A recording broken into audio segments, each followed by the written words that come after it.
नमस्कार दोस्तों, only एसकेएमयू YouTube channel में आप सभी का स्वागत है। और आज के इस वीडियो में बात करने वाले एसकेएमयू यूजी सेमेस्टर 2 जो कि सेशन है आप लोग का 2025 से 29। और आज के इस वीडियो हम लोग बात करने वाले जो कि आपका मेजर पेपर 2 सब्जेक्ट इकोनॉमिक्स है। तो इसके हम लोग यूनिट 1 के क्वेश्चन आंसर करने वाले हैं, जिसमें कि हम लोग कुछ क्वेश्चन आंसर करेंगे यूनिट 1 से, जो कि आपका मेजर पेपर 2 इकोनॉमिक्स है। तो क्वेश्चन पे चलने से पहले हम लोग इसके सिलेबस को देख लेते हैं कि यानी कि आप लोग के लिए जो मेजर पेपर 2 इकोनॉमिक्स है तो इसके सिलेबस क्या है। तो इसको सिलेबस को मैंने इसी पीडीएफ में इंक्लूड करके रखा है, इसी पीडीएफ में शामिल करके रखा है। तो ये आपका यहाँ पर सबसे पहले देखेंगे यहाँ पर FYUGP जो कि आपका सिलेबस है इकोनॉमिक्स ऑनर्स या फिर रिसर्च, यह आपके सिलेबस है। यहाँ पर सेमेस्टर 2 मेजर 2 पेपर है और जो पेपर का नाम है आपका मैक्रो इकोनॉमिक्स आपके पेपर का नाम है।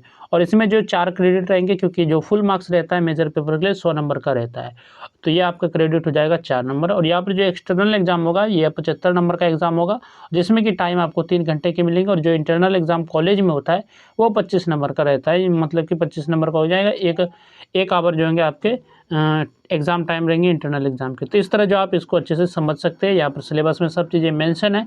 और जो पासिंग मार्क रहेगा 40 मार्क्स रहेगा, यानी कि और आप 75 में आपको पास करना है तो 30 नंबर आपको लाना पड़ेगा। ठीक है, तो चलिए सबसे पहले हम लोग सिलेबस को देख लेते हैं, जो कि आपके कोर्स के जो कंटेंट्स है। यूनिट 1 में आपको पढ़ना है नेशनल इनकम अकाउंटिंग के बारे में पढ़ना है, जिसमें कि आपको पढ़ना है टॉपिक्स है आपके नेशनल इनकम अकाउंटिंग के, आपको कॉन्सेप्ट को पढ़ना है, concept of national income, measurement of national income, circular flow of income, 2, 3 and 4 sector model. ठीक है, तो और यहाँ से जो आपके क्वेश्चंस बनेंगे ये आपका एक इंपॉर्टेंट लॉन्ग क्वेश्चन बन सकता है 2, 3 और 4 सेक्टर मॉडल जो है। ठीक है, ये सर्कुलर फ्लो ऑफ इनकम। इसके बाद सेकंड यूनिट आपका theories of employment and consumption function, तो इसके बारे में आपको पढ़ना है यूनिट 2 में, जिसमें कि आपको पढ़ना है क्लासिकल थ्योरी ऑफ एम्प्लॉयमेंट का क्लासिकल थ्योरी पढ़ना है, Keynesian theory of effective demand, consumption function, APC, MPC, saving function, APS, MPS, ये सभी आपके सिलेबस है।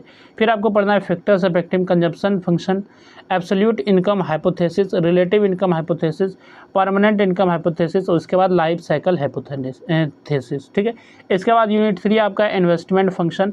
इन्वेस्टमेंट फंक्शन में आपको पढ़ना है autonomous and induced investment, marginal efficiency of capital.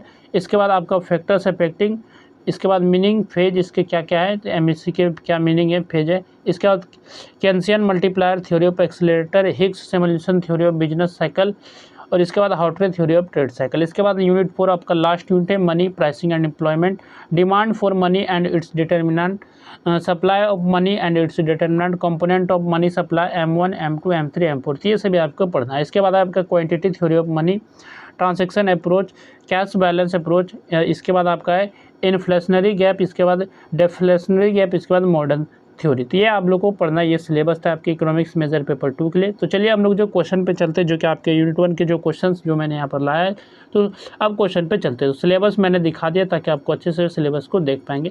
तो सबसे पहले हम लोग बात करेंगे very short answer type question के बारे में, यानी कि वेरी शॉर्ट क्वेश्चन के बारे में बात करेंगे। तो पहला जो क्वेश्चन आपका डिफाइन नेशनल इनकम, यानी कि राष्ट्रीय आय की परिभाषा दीजिए। नेशनल इनकम क्या होता है, तो इसके आपको डेफिनेशन लिखना है। तो राष्ट्रीय आय जो वह कुल आय होता है, वह जो टोटल इनकम होता है जो कि किसी देश में एक वर्ष के दौरान उत्पादित अंतिम वस्तु एवं सेवाओं के उत्पादन से उत्पादन साधनों को प्राप्त होती थी। ये क्या होता है, तो ये राष्ट्रीय आय यानी कि नेशनल इनकम जो होता है किसी देश में एक साल के दौरान, यानी कि एक साल के जो खत्म होने पर जो भी उत्पादित अंतिम वस्तुएं थी, यानी कि जो भी प्रोडक्ट थे या फिर जो भी सर्विसेज थे, उनका जो कुल उत्पादन जो होता है वही चीज़ें इसमें नेशनल इनकम में शामिल होती है। इसके बाद नेक्स्ट जो आपका क्वेश्चन है, what is national income accounting, यानी कि राष्ट्रीय आय लेखांकन क्या है।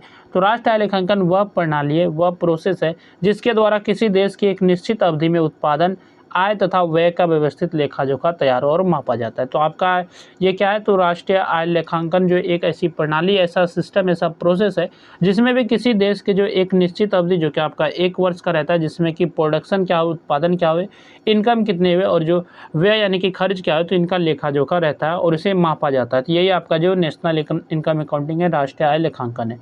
इसके बाद नेक्स्ट आपका क्वेश्चन है, what is the circular flow of income, आय का चक्रीय प्रभाव क्या है। तो आय का जो चक्रीय प्रभाव वह प्रक्रिया है जिसमें परिवार, फर्म, सरकार तथा विदेशी क्षेत्र के बीच आय, उत्पादन, व्यय और भुगतान का निरंतर प्रवाह होता रहता है। तो ये आपका जो आय का चक्रीय प्रभाव है। इसके बाद नेक्स्ट आपका क्वेश्चन है, what is a 2 sector model, 2 क्षेत्रीय मॉडल क्या है। तो 2 क्षेत्रीय मॉडल आय के चक्रीय प्रभाव का सरल मॉडल है जिसमें केवल परिवार और उत्पादक फर्म शामिल होते हैं तथा सरकार और विदेशी क्षेत्रों को शामिल नहीं किया जाता। दो क्षेत्रीय मॉडल में कौन कौन से शामिल होते हैं, तो परिवार और जो उत्पादक फर्म होते हैं, तो ये दो चीज़ें शामिल होती है। इसमें जो सरकार और विदेशी क्षेत्र को शामिल नहीं किया जाता है दो क्षेत्रीय मॉडल में। इसके बाद नेक्स्ट आपका क्वेश्चन है what is a 4 sector model. तो 4 क्षेत्रीय मॉडल क्या है, तो 4 क्षेत्रीय मॉडल आय के जो चक्रीय प्रभाव का विस्तृत मॉडल है जिसमें परिवार, फर्म, सरकार तथा विदेशी क्षेत्र शामिल होते हैं। तो इनमें आपके परिवार भी शामिल होंगे, फर्म, सरकार और जो विदेशी क्षेत्र शामिल होते हैं और इनके बीच आय एवं व्यय का जो प्रभाव दर्शाया जाता है। इसके बाद नेक्स्ट आपका जो क्वेश्चन है शॉर्ट आंसर टाइप क्वेश्चन से, यानी कि शॉर्ट क्वेश्चन है। तो शॉर्ट क्वेश्चन पे चलने से पहले बात कर लेते हैं इस पीडीएफ को आप लोग कैसे डाउनलोड कर सकते हैं, जिसमें कि ये सभी चीज़ें मैं बता रहा हूँ जिस पीडीएफ के जरिए। तो ये क्वेश्चन आंसर वाले आपको पीडीएफ मिलेंगे हमारे टेलीग्राम चैनल ओनली एसकेएमयू पे, वहाँ से आप इस पीडीएफ को डाउनलोड कर सकते हैं। अगर आप वहाँ पर नहीं ढूंढ पाते, वहाँ पर अगर आप सर्च नहीं कर पाते, तो इसी वीडियो के डिस्क्रिप्शन में आपको पीडीएफ का लिंक देखने को मिलेगा। तो लिंक पे आप जैसे क्लिक करेंगे तो आप टेलीग्राम पर रिडायरेक्ट हो जाएंगे इस पीडीएफ पर, वहाँ से आप इसको पढ़ सकते हैं। ठीक है, तो क्वेश्चन नंबर 1 जो कि आपका शॉर्ट क्वेश्चन है, explain the concept and importance of national income, यानी कि राष्ट्र आय की कॉन्सेप्ट क्या है, अवधारणा क्या है और इसके महत्व की व्याख्या कीजिए। यानी कि इसके राष्ट्र आय की आपको अवधारणा और इसके महत्व के बारे में आपको बताना है। तो राष्ट्र आय जो होता है किसी देश की आर्थिक प्रगति का जो प्रमुख मापदंड है। तो किसी भी देश की जो आर्थिक प्रगति रहती है, इकोनॉमिक्स प्रोसेस रहती है, इनका जो मापदंड है और यह जो एक निश्चित अवधि जो कि आपका 1 वर्ष का रहता है, सामान्यतः 1 वर्ष में देश में उत्पादित अंतिम वस्तुओं एवं सेवाओं से प्राप्त कुल आय को दर्शाती है और इसके माध्यम से जो किसी देश की जो आर्थिक स्थिति का जो आकलन किया जाता है, यानी कि इसके जरिए जो राष्ट्र आय के जरिए जो किसी भी देश की जो आर्थिक स्थिति का अनुमान लगाया जा सकता है, उनके आकलन को किया जा सकता है। राष्ट्र आय की अवधारणा क्या है, नेशनल इनकम की क्या कॉन्सेप्ट है, तो राष्ट्र आय से आशय उस कुल आय से यानी कि उस टोटल आय से संबंध है जो उत्पादन के विभिन्न साधनों जैसे कि भूमि, श्रम, पूंजी तथा उद्यम को 1 वर्ष में अंतिम वस्तु एवं सेवाओं के उत्पादन के बदले प्राप्त होती है। तो ये आपका राष्ट्र आय है। इसके बाद राष्ट्र आय के कुछ महत्व देख लेते हैं। इसका पहला महत्व है देश की आर्थिक प्रगति का मापन करने में सहायक, प्रति व्यक्ति आय ज्ञात करने का आधार है ये राष्ट्र आय, आर्थिक योजनाओं के निर्माण में उपयोगी और विभिन्न वर्षों की आर्थिक स्थिति की तुलना करने में सहायक, और सरकार को कर यानी कि सरकार को टैक्स, रोजगार तथा विकास संबंधी नीतियां बनाने में सहायता। इसके बाद जीवन स्तर एवं कल्याण का अनुमान लगाने में उपयोगी और संसाधनों के उचित उपयोग का मूल्यांकन करने में सहायक। ये सभी जो कुछ महत्व है राष्ट्र आय के। इसके बाद नेक्स्ट आपका शॉर्ट क्वेश्चन है describe the methods of measurement of national income, यानी कि राष्ट्र आय के मापन के विधियों की वर्णन कीजिए। तो राष्ट्र आय को आप किस तरह से माप सकते हैं, तो इसके बारे में आपको विधि के बारे में बताना है, कौन कौन से मेथड है, तो इसके बारे में आपसे पूछा गया है। तो राष्ट्र आय का मापन किसी देश में 1 वर्ष के दौरान उत्पन्न अंतिम वस्तु एवं सेवाओं के कुल मूल्य का आकलन करने की प्रक्रिया है और इससे जो होती है देश की आर्थिक स्थिति, उत्पादन क्षमता तथा विकास स्तर का पता चलता है। राष्ट्र आय के मापन की कुछ विधियां, जैसे पहला आपका विधि है उत्पादन विधि यानी कि प्रोडक्ट मेथड। इस विधि में जो होता है 1 वर्ष के दौरान यानी कि 1 साल में जो भी उत्पादित सभी अंतिम वस्तुओं एवं सेवाओं के कुल मूल्य की गणना की जाती है, यानी कि कुल रेवेन्यू की गणना की जाती है और मध्यवर्ती वस्तुओं को शामिल नहीं किया जाता ताकि दोहरी गणना से बचा जा सके। इसके बाद सेकेंड जो आपका मेथड है इनकम मेथड यानी कि आय विधि, और इस विधि में जो होता है उत्पादन के साधनों से प्राप्त सभी आय जैसे मजदूरी, किराया, ब्याज, लाभ आदि को जोड़कर राष्ट्रीय आय ज्ञात की जाती है। इसके बाद थर्ड आपका जो है व्यय विधि एक्सपेंडिचर मेथड। इस विधि में अंतिम वस्तुओं एवं सेवाओं पर किए गए कुल व्यय का योग किया जाता है और इसमें उपभोग व्यय, निवेश व्यय, सरकारी व्यय तथा शुद्ध निर्यात को सम्मिलित किया जाता है। इसके बाद नेक्स्ट आपका क्वेश्चन है explain the circular flow of income in A 2 sector model. तो आपको 2 क्षेत्र मॉडल में आय के चक्रीय प्रभाव की व्याख्या कीजिए। तो 2 क्षेत्र मॉडल आय के चक्रीय प्रभाव का सबसे सरल मॉडल है, सबसे सिंपल मॉडल है। इसमें जो केवल परिवार और जो उत्पादक फर्म को शामिल किया जाता है और इस मॉडल में जो होते हैं यानी कि 2 क्षेत्रीय मॉडल जो होते हैं इसमें सरकार और विदेशी क्षेत्र का कोई स्थान नहीं होता, इसे शामिल नहीं किया जाता है। 2 क्षेत्रीय मॉडल में आय का चक्रीय प्रभाव, तो परिवार उत्पादन के साधन जैसे कि भूमि, श्रम, पूंजी एवं उद्यम फर्मों को उपलब्ध कराते हैं, यानी कि जो भी परिवार है तो फर्मों को ये साधन उपलब्ध कराते हैं, कोई श्रम हो गया, पूंजी या फिर उद्यम, ये भूमि। तो इसके बाद फर्म जो इन साधनों के बदले जो फर्म जो होते हैं इन साधनों के बदले परिवार को मजदूरी, किराया, ब्याज तथा लाभ के रूप में आय प्रदान करती है, कुछ पैसे देती है, कुछ इनकम देती है इनके बदले।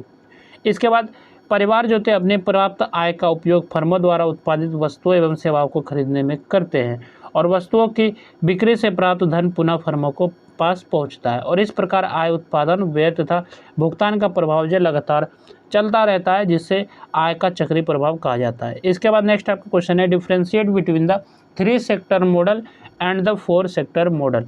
तो 3 क्षेत्रीय मॉडल एवं 4 क्षेत्रीय मॉडल में अंतर स्पष्ट कीजिए। तो आय के चक्रीय प्रभाव को समझाने के लिए 3 क्षेत्रीय तथा 4 क्षेत्रीय मॉडल का उपयोग किया जाता है। और 3 क्षेत्रीय मॉडल में सरकार को शामिल किया जाता है, जबकि जो 4 क्षेत्रीय मॉडल होते हैं इसमें विदेशी क्षेत्र को भी शामिल किया जाता है। तो 4 क्षेत्रीय मॉडल में आपके सरकार तो शामिल रहेंगे और साथ में जो आपके विदेशी क्षेत्र भी शामिल रहेंगे, लेकिन 3 क्षेत्रीय मॉडल में आपके विदेशी क्षेत्र शामिल नहीं रहते। तो सबसे पहले 3 क्षेत्रीय मॉडल देख लेते हैं। तो 3 क्षेत्रीय मॉडल में होते क्या, इसमें परिवार, फर्म तथा सरकार जो शामिल होते हैं। कौन कौन से शामिल होंगे, परिवार, फर्म और सरकार शामिल होते हैं 3 क्षेत्रीय मॉडल में। इसमें विदेशी व्यापार को शामिल नहीं किया जाता। और यह जो बंद अर्थव्यवस्था यानी कि क्लोज्ड इकोनॉमी को दर्शाता है। और इसमें जो कर यानी कि टैक्स तथा सरकारी व्यय यानी कि सरकार का जो खर्च है, इसका प्रभाव शामिल होता है। और 4 क्षेत्रीय मॉडल क्या है, तो इसमें जो परिवार, फर्म, सरकार तथा विदेशी क्षेत्र शामिल होते हैं। और इसमें जो आयात एवं निर्यात को शामिल किया जाता है, इसमें इंपोर्ट और एक्सपोर्ट शामिल होते हैं 4 सेक्टर मॉडल में। और यह जो खुली अर्थव्यवस्था, ये ओपन इकोनॉमी को दर्शाता है आपका 4 सेक्टर मॉडल, 4 क्षेत्रीय मॉडल। इसमें कर, सरकारी व्यय तथा विदेशी व्यापार तीनों का प्रभाव जो सम्मिलित होता है। इसके बाद नेक्स्ट आपका क्वेश्चन है, explain the importance of national income accounting यानी कि राष्ट्रीय आय लेखांकन के महत्व की व्याख्या कीजिए। तो राष्ट्रीय आय लेखांकन वह व्यवस्थित प्रणाली है जिसके माध्यम से किसी देश की एक निश्चित अवधि में उत्पादन, आय तथा व्यय का लेखा जोखा तैयार किया जाता है। और यह जो देश की क्या, तो आर्थिक स्थिति का सही आकलन करने में महत्वपूर्ण भूमिका निभाता है। राष्ट्रीय आय लेखांकन का महत्व देख लेते हैं। तो यह है देश की आर्थिक प्रगति का मूल्यांकन करने में जो सहायता करता है। राष्ट्र आय एवं प्रति व्यक्ति आय का निर्धारण करने में उपयोगी है। आर्थिक योजनाओं के निर्माण एवं क्रियान्वयन में सहायक होता है। और सरकार को जो एक कर, रोजगार एवं विकास संबंधी नीतियां बनाने में मदद करता है। विभिन्न वर्षों में यानी कि अलग अलग वर्षों में एवं देशों के आर्थिक स्थिति की तुलना करने में उपयोगी है।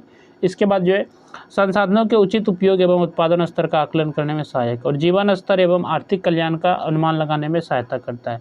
इसके बाद आपका अर्थव्यवस्था की समस्याओं एवं विकास की दिशा को समझने में महत्वपूर्ण भूमिका निभाता है। तो ये आपके जो कुछ महत्व थे राष्ट्रीय आय लेखांकन के। इसके बाद यहाँ से आपके लॉन्ग आंसर टाइप क्वेश्चन शुरू होते हैं, यानी कि लॉन्ग क्वेश्चन शुरू होते हैं। तो पहला जो आपका लॉन्ग क्वेश्चन है, explain the concept of national income यानी कि क्या कॉन्सेप्ट है नेशनल इनकम के, इसके बारे में बताना। And discuss the methods of its measurement यानी कि इसको किस तरह आप माप सकते हैं, इसके अलग अलग मेथड के बारे में बताना है। तो राष्ट्र आय की अवधारणा की व्याख्या करते हुए उसके मापन की विधियों का विस्तार से वर्णन कीजिए। ये आपका फर्स्ट लॉन्ग क्वेश्चन है। तो हम लोग जो सिर्फ लॉन्ग क्वेश्चन के क्वेश्चन को देख लेते हैं, बाकी जो आंसर है आपको PDF पे मिल जाएगा। नेक्स्ट जो आपका क्वेश्चन है, क्वेश्चन नंबर जो कि 2 है, explain the circular flow of income in the 2, 3 and 4 sector model with suitable diagrams. तो डायग्राम के साथ आपको 2 यानी कि 2, 3 और 4 सेक्टर मॉडल को बताना है। 2, 3 एवं 4 क्षेत्रीय मॉडलों में आय के चक्रीय प्रभाव की उपयुक्त आरेख सहित व्याख्या कीजिए। यह आपका क्वेश्चन नंबर 2 है। यह आपका यहाँ पर आंसर है। इसके बाद यहाँ पर जो आपका डायग्राम दिया गया है, यहाँ पर जो फिगर दिया गया है। इसके बाद नेक्स्ट आपका क्वेश्चन है 3 number, critically examine the importance of national income accounting यानी कि राष्ट्रीय आय लेखांकन के महत्व का समालोचनात्मक परीक्षण कीजिए। ये क्वेश्चन नंबर आपका 3 है। नेक्स्ट आपका क्वेश्चन है question number 4, compare the 2, 3 and 4 sector models of the circular flow of income. आय के चक्रीय प्रभाव के 2, 3 एवं 4 क्षेत्रीय मॉडल की तुलनात्मक विवेचना कीजिए। ये क्वेश्चन नंबर आपका 4 है। इसके बाद नेक्स्ट आपका क्वेश्चन है, explain the role of national income and the circular flow of income in understanding and economy. तो अर्थव्यवस्था को समझने में राष्ट्रीय आय तथा आय के चक्रीय प्रभाव की भूमिका की व्याख्या कीजिए। ये क्वेश्चन नंबर आपका 5 है। यहाँ तक हम लोगों ने जो आपका यूनिट 1 का क्वेश्चन आंसर देखा, जो कि आपका सब्जेक्ट था मेजर पेपर 2 इकोनॉमिक्स, जो कि सेमेस्टर 2 सेशन 2025 से 29 के लिए वीडियो था। तो हम लोग चलिए फिर मिलते हैं नेक्स्ट वीडियो में यूनिट 2 के साथ। और आप लोग जो PDF टेलीग्राम चैनल से डाउनलोड कर लीजिएगा। अगर वहाँ आप नहीं ढूंढ पाते तो आपको वीडियो के डिस्क्रिप्शन में PDF का लिंक मिल जाएगा, तो वहाँ से भी आप जाके देख सकते हैं। यानी कि वहाँ पे जैसे क्लिक करेंगे तो आप टेलीग्राम पे रिडायरेक्ट हो जाएंगे और वहाँ से आप PDF को पढ़ सकते हैं। तो चलिए फिर मिलते हैं नेक्स्ट यूनिट के साथ। इस वीडियो में बस इतना ही।